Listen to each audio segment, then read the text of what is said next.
Hey everybody, Anish Majumdar here, career coach to the fiercely ambitious. Back at you today to share 3, in my opinion, magic phrases, okay, that will help you get major results and returns from networking. Look, whatever your goals are for this coming year, right? Whatever your big plan is in terms of how you want to move forward professionally this year, I want you to make a promise to yourself that your days of having those types of disappointing, frustrating conversations that go nowhere, I want that to be a thing of the past for you.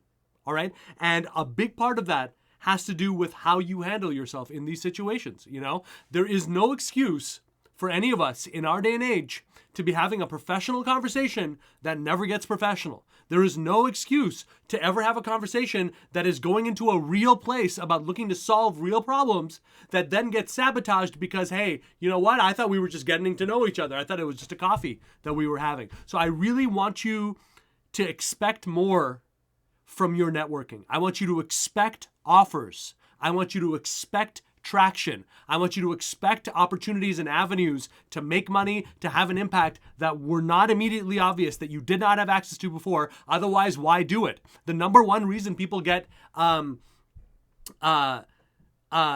angry and disappointed by networking is because they don't expect enough from it. They go in there like a child like me when I was learning how to swim as a kid, you know? I'm just edging towards the side of the pool without ever getting in, you know? And if you spend your whole life like that, you're not going to see anything and it's going to get really discouraging. So really hold yourself to that line. And these 3 magic phrases and the way of thinking that is suggested by them will help you make more conversations set in the right stakes and moving it where they need to go, okay? That's the goal of everything here, okay? Number 1, all right? The number 1 phrase.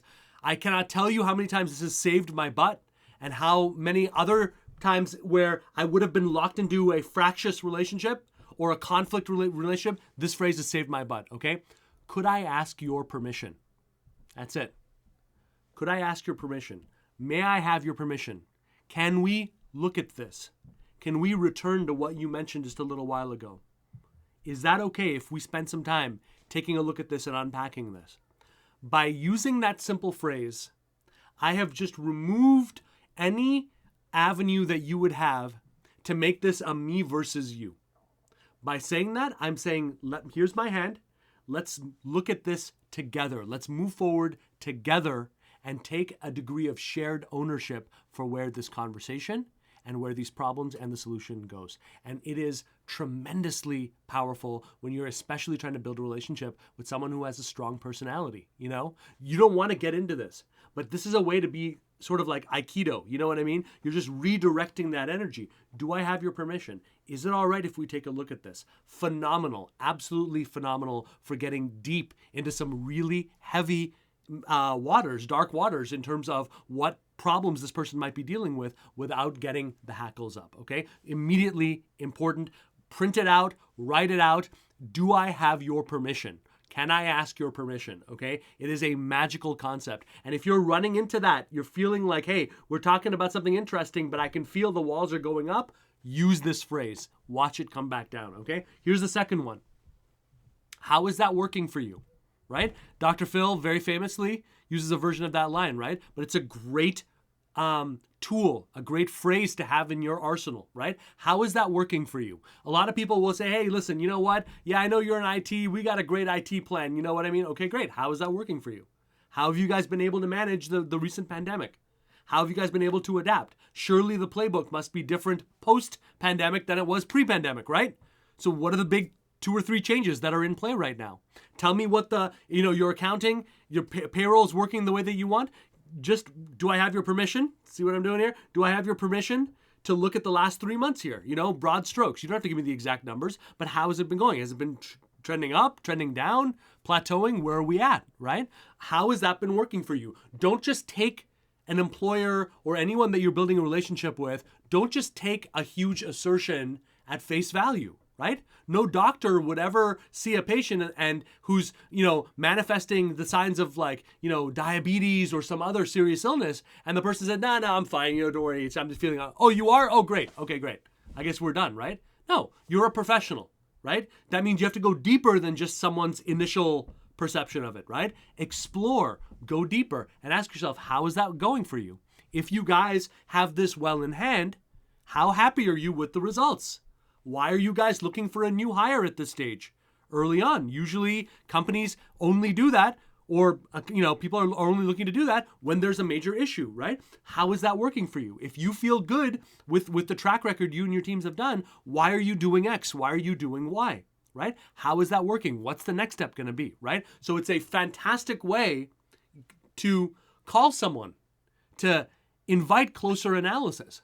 And oftentimes what you'll see is that the people who have an excess amount of bravado, right? An excess amount of this, if you stay in compassion with them and you just go deeper, how is that working? How is that working? Wait a minute. You told me 5 minutes ago this was going on. But how can that be happening if this negative thing is also going on? Oh, well, okay, look. And then you unpack a little bit more, unpack a little bit more. Look, no one's ever going to come right out and say, I've got horrendous problems. Please save me and thank God that you are here. We try to cope with this stuff 100 different ways, right? But it's our job to ask, right? It's our job to stay curious. It's our job to use our common sense, right? This can't be perfect if they're in this situation. So why not? Why not? Keep going back. So could I ask your permission? Fantastic. How is that working for you? Fantastic. Third and final one, okay? Has X, whatever that is, happened yet? And yet is the magic word in that phrase. Has this happened yet? Okay, tell me, have you noticed this part of operations are going off the cliff? Have you noticed that the dissatisfaction increases and it's affecting personal life challenges? That's what happened to me. Have you noticed that yet happening, right?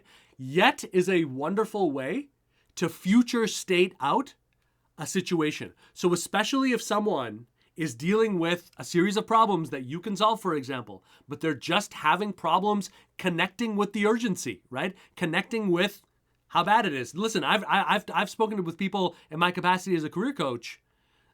I'm understanding their situation. I'm panicking for them. I'm breaking out into a cold sweat for them. My God, this guy has kids. I'm freaking out for this person. And they're calm, cool as a cucumber. That's a problem. That's a problem, right? Some situations you shouldn't be that okay with, all right? Some situations are not a Buddha-like test. Some situations require you to say, never again. I'm not going to do that ever again. Why isn't this person feeling it? Yet is a great way to do it. Have you noticed this is happening? Because if it's not happening now, it's going to be happening. And when that happens, this happens. And when this happens, this happens. And then it's way too late. Now we're not talking about a situation that can be corrected in 5 months, 6 months, 8 months, 12 months. Now we're talking about if we're going to survive, that's a big if, it's a multi-year issue here. And I think you know that if you're already experiencing the beginnings of it. So it's a phenomenally powerful way to juice results, to increase the stakes of a conversation that you are having. All three of these. Just to recap, could I ask your permission? How is that working for you? Has X happened yet? Yet being the magical word. Bring these into your lexicon, okay? Watch and let them serve you as you're going out there and generating. And always remember, over 80% of all opportunities are never going to make it to a job posting. Why, if you're doing this, are you spending huge parts of your life away from you and your loved ones following the tail? There's a whole other animal there, and that only happens through strategic relationship building, generating your own offers, generating your own outcomes. People do that every single day. If you'd like to learn exactly what I'm talking about, the next step and the next place for you to go is helloanish.com, HELLOANISH.com. You'll see a masterclass that I've got there that will teach you exactly what I teach my clients. You're going to see more free videos and training, again, coming at this from a different place, a place that is all about giving you results, not giving the BS corporate HR scenario a leg up, okay? If you're interested in doing it the other way, come take that red pill. Join me on helloanish.com. You will not be sorry. Talk to you soon.